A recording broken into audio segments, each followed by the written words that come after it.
કરવું ગમતું નથી. આ શબ્દો છે પરસોત્તમ સોલંકીના. આપણે જોયું હતું કે છેલ્લા ઘણા સમયથી બગદાણાની બબાલ ખૂબ જ ચર્ચામાં આવી છે. એવામાં આપણે છેલ્લા ઘણા સમયથી આ બબાલને લઈને વાતચીત કરતા આવ્યા છે અને ખાસ કરીને છેલ્લા ઘણા સમયથી પરસોત્તમ સોલંકી હોય કે પછી હીરા સોલંકી હોય, એ દરેક લોકો ચર્ચામાં પણ આવ્યા છે. એવામાં હવે પરસોત્તમ સોલંકીનું આ નિવેદન સામે આવ્યું છે. એક સામાજિક કાર્યક્રમ હતો. આ જ કાર્યક્રમની અંદર તેમના દ્વારા કોળી સમાજને શું સંદેશો આપવામાં આવ્યો છે, શું કહેવામાં આવ્યું છે, તેના વિશે વિગતે વાત કરીએ. નમસ્કાર, હું હંસિની અને તમે જોઈ રહ્યા છો નિર્ભય ન્યૂઝ. 1 માર્ચે કોળી સમાજનું મોટું સંમેલન મળવા જઈ રહ્યું છે. એની પહેલા પરસોત્તમ સોલંકી દ્વારા એક સમૂહ લગ્નની અંદર કોળી સમાજને સંદેશો આપવામાં આવ્યો છે. અહીંયા એવું પણ કહેવામાં આવ્યું છે કે મેં 38 વર્ષ તમને બધાને આપ્યા છે, એટલું જ નહીં, મને રાજકારણ કરવું ગમતું નથી, એવું પણ ક્યાંક તેમના દ્વારા કહેવામાં આવ્યું છે. કારણ કે જે રીતે આપણે જોયું હતું કે છેલ્લા ઘણા સમયથી કોળી સમાજની એક એકતા જોવા મળી રહી છે. બગદાણાનો વિવાદ સામે આવ્યો હતો, એ બાદ નવનીત બાલદિયાને ન્યાય અપાવવા માટે કોળી સમાજના સંમેલનો પણ થયા હતા.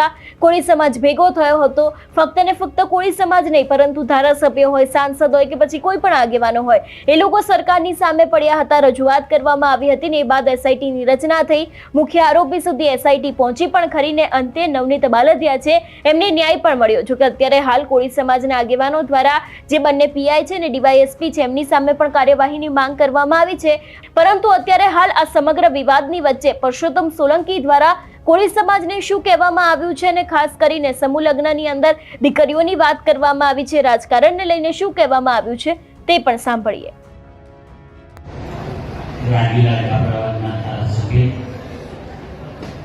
અને મારા ભાઈ હીરાલાલ સોલંકી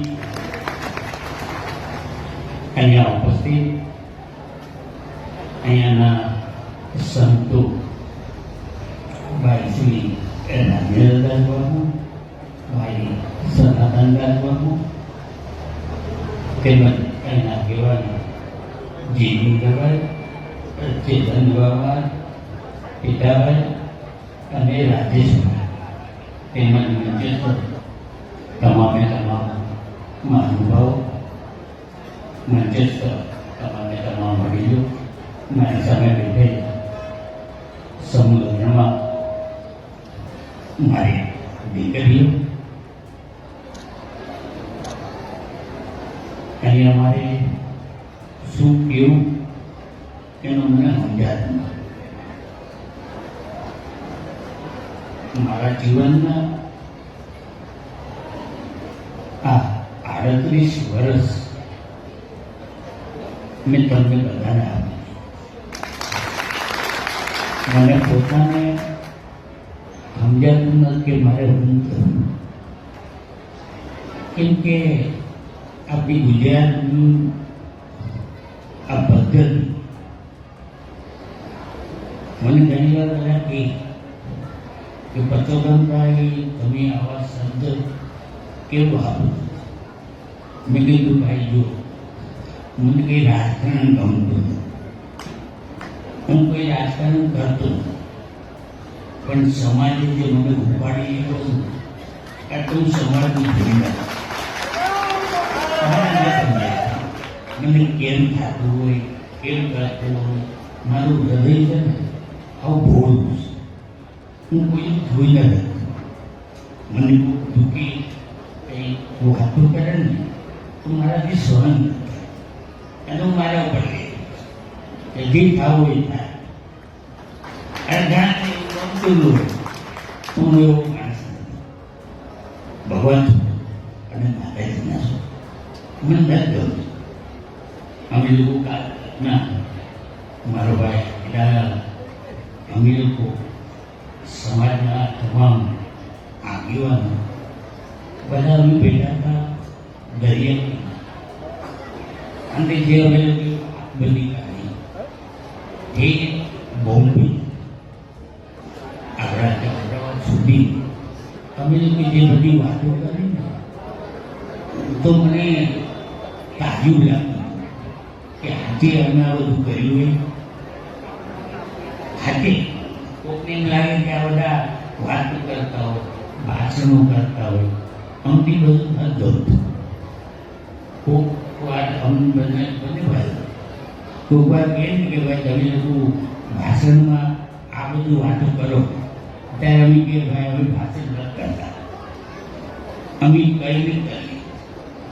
કોઈક આવવામાં કોને કોઈને કઈ દુઃખ અમે બંધ ભાઈ અમે ના જોતા પાછળ હું થઈ એ અમારો કુદરત જે થાય થાય. આજે અમે લોકો જીવીએ ને તો બધાના આશીર્વાદ. હું ઘણી વાર કોઈને કહું ને તો કાજુ અને ઘણા મને કેવી તે હું કહી દઉં કે માનવી પાસે કોઈ એ માનવી આવે એ તારા દિવસો એ ભાઈને દુખિયા આવે રે આવતારો તું આપરે રે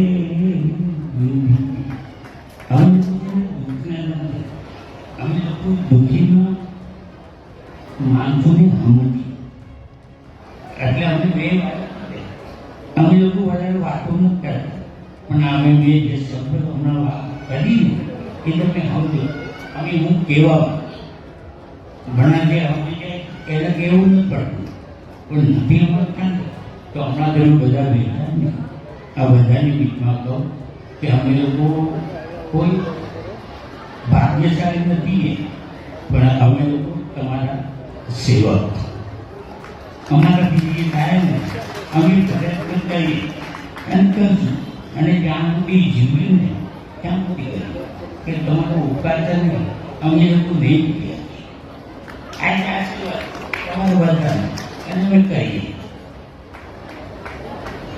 રામચંદ્ર ભગવાને કીધું કે કોને રે ક્યારે કારાવરે જાનકી જાયા ગુણ તો લખારે એ ભગવાને અમને લીખ લખ્યું કે તમે સેવા કરી અને કોઈની બહેનો દીકરીઓના આશીર્વાદ નહીં. આજે અમે સંબોધન કર્યું તો હું બહેનો દીકરીઓને કે તમે જ્યારે સસુરાલ જાઓ તો એના પિતાને માવા પહોંચો અને ગમે તે સેવા કરો તમારા પતિ સાથે રહેજો અને કોઈને એવા દુઃખ લાગે એવા કોઈ એ વર્તન નહીં કરતા અને તમે હંમેશા સુધી એવી અમારા બધે ભાઈઓ તરફથી અને સંતો બેઠા એમના તરફથી તમને ખૂબ ખૂબ આશીર્વાદ, ખૂબ આગળ વધો એ ભગવાન અને માતાજી અમે પ્રાર્થના કરીએ.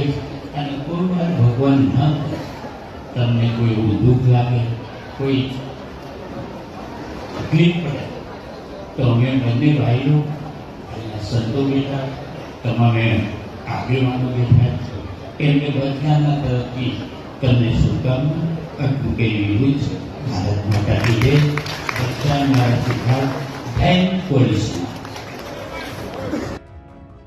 તમારું શું માનવું છે આ વિષયને લઈને અમને કમેન્ટ કરીને ચોક્કસથી જણાવજો. તેની સાથે અમારી ચેનલ નિર્ભય ન્યૂઝને લાઇક, શેર અને સબસ્ક્રાઇબ કરવાનું ભૂલશો નહીં. નમસ્કાર.